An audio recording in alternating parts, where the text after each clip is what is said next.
मोशे घाबरला नाही, कारण मोशेला माहित होतं मी कोणासमोर आहे, मी कोणासंगे चालतो, मी कोणाच्या बरोबर राहतो, कोण माझ्या बरोबर राहत आहे, कुणी मला हे काम दिलेलं आहे, कुणी मला ही जबाबदारी दिलेली आहे आणि कोण ह्या जबाबदारीतून मला पुढे घेऊन जाणार आहे.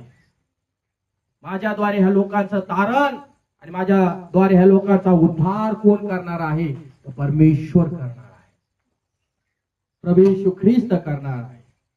येशू मसीह की बोला सगळेजण, येशू मसीह की घबरणार नाही. सागर पर तू है चला, आंधी को तूने डांटा. गाऊया.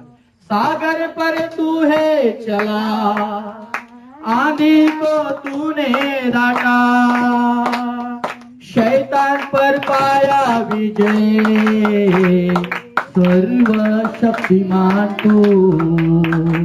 शैतान पर पाया विजय, सर्व शक्तिमान.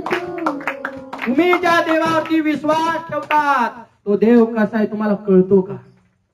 म्हणा, माझा देव सर्व शक्तिमान देव आहे, सर्वात ताकदवान देव आहे.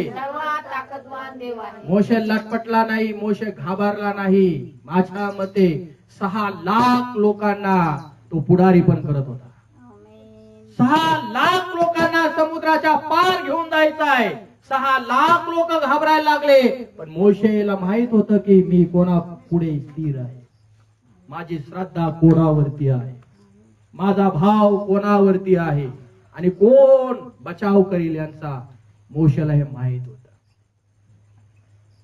म्हणून इस्रायल लोकांना तो काय म्हटला था? काय म्हटला? हा, भिवू नका. शेजाऱ्याला सांगा, भिवू नका. नो डर मत डर. ना डरेगा बेटा, ना डरेगी बेटी. जिसका भाव परमेश्वर पर है वो कभी नहीं डरेगी. म्हणा सगळेजण आमेन.